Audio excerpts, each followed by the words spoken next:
Asta's heritage and his true identity have been one of the biggest mysteries in Black Clover ever since the series started. There have been many theories surrounding what he truly is and why he's manaless, but Yuki Tabata hasn't revealed anything about Asta's identity yet. Saying that, I have my own theory that is backed by evidence that Asta is a mixed human, elf, and dwarf hybrid. Yeah, all these niggas stealing my style. Can I get my flow back? We already know that hybrids between races are possible in the Black Clover universe, because it was revealed that Charmy is actually half human and half dwarf hybrid, and this was foreshadowed way before it was revealed. When the Eye of the Midnight Sun raided the royal capital and Yuno met Charmy for the first time, he said that she had a crazy amount of mana. Also, in the Underwater Temple arc, a mage from the Eye of the Midnight Sun also acknowledged Charmy's strong mana. Yuki Tabata loves to foreshadow, so if we look closely, we might find the clues to Asta's past. The first points I want to bring up are Asta's abnormalities. Basically, these are the things that make him seem not human. For example, let's look at Asta's most obvious abnormality, the fact that he's manaless. Asta is the only person we have seen in the Black Clover world that has no mana at all. In chapter 97, after examining Asta's body, the Witch Queen states that Asta has a mutation that doesn't let his body hold mana. Now, this could be viewed two ways. The mutation could have occurred naturally, or it's possible that the mutation could be a result of breeding between multiple races.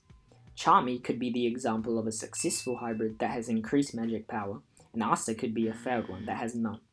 This could also mean that Asta was an experiment of sorts, where somebody tried to make him a perfect mage, but it failed and resulted in Asta being manaless. The other abnormality that makes Asta seem inhuman is the fact that he doesn't get affected by using forbidden magic, more specifically his anti-magic devil's power. It's been stated that humans that overuse forbidden magic lose their humanity. We can see this with Sekre turning into a bird after she used the magic stones to seal Lumiere into a statue to keep him alive. Asta has constantly used his devil's power, but afterwards he's been fine. And Asta said that the only side effect he has after using his black form is aching in his body. So Asta doesn't follow this rule. I think this is because Asta is a being from another world himself.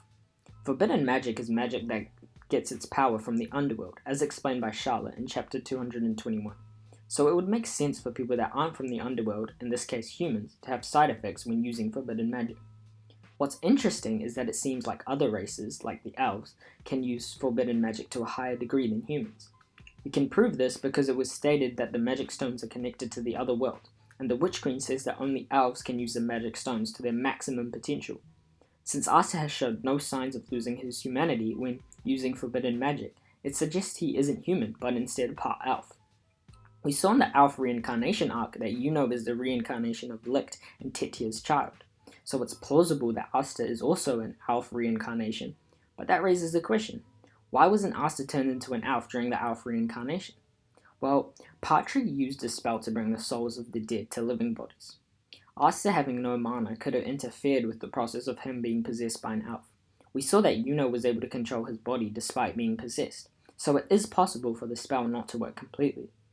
More evidence we have relating to Asta being part elf is when the Witch Queen says that she thought Asta was related to Lick, hence why he could use his swords. But then she says Asta can use the swords because he's manaless and not because he's related to Lick. But what if it's both? We still don't know how the swords work exactly, but the Witch Queen's statement implies that only descendants of the elves could use the swords to their full potential.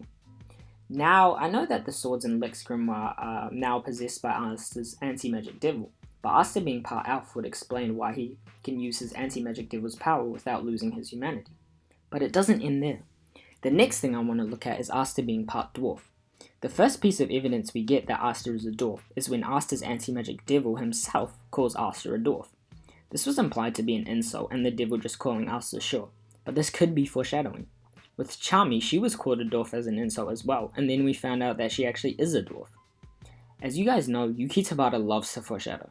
Speaking of the legend himself, in an interview, Yuki Tabata was asked something about Asta's height, and he answered saying that the most Asta will grow is 1 centimeter. Now, this could be a joke, or he might change his mind on this, but if this is true, that would strongly suggest that Asta is part dwarf. Dwarfs, like elves, are implied to be more powerful than humans in the Black Clover world. Charmy is the only confirmed dwarf in the series so far. She's a dwarf-human hybrid, and she was able to take out Rill while he was possessed by an elf. Yes, she was a perfect counter to his prank creation magic, but the fact that she was able to defeat a magic knight captain who got a boost from the elf mana, That's insane. And it just shows how powerful dwarves will be when they're introduced properly in the series. Before I end the video, I'd just like to make one more point. One of the main themes of Black Clover is discrimination and trying to get equality for all people, whether they're a commoner or royal. But it goes beyond humans. We saw this when the first Wizard King Lumiere tried to unite the elves and the humans, but he ended up failing. We know that Asta wants to end discrimination in the Clover Kingdom, so people like his friends from Harsh Village that live on the outskirts can live on equal footing as the royals. We have seen the foreshadowing and comparisons of Asta and the first Wizard King. They have the same ideologies of everyone being equal, and this is where Asta being a hybrid comes in. If Asta is truly a hybrid between multiple races, then who better than him, who is a part of every race, to unite them all? This is the direction I think Black Clover will go. Asta won't just be the Wizard King, he'll be the one that unites every race of the whole Black Clover world and gets equality for everyone, whether they're human, elf, or dwarf. That's all I have to say about this theory. What are your thoughts on Asta being a hybrid? Tell me in the comments below. Thanks for watching, and I'll see you guys next time. Peace.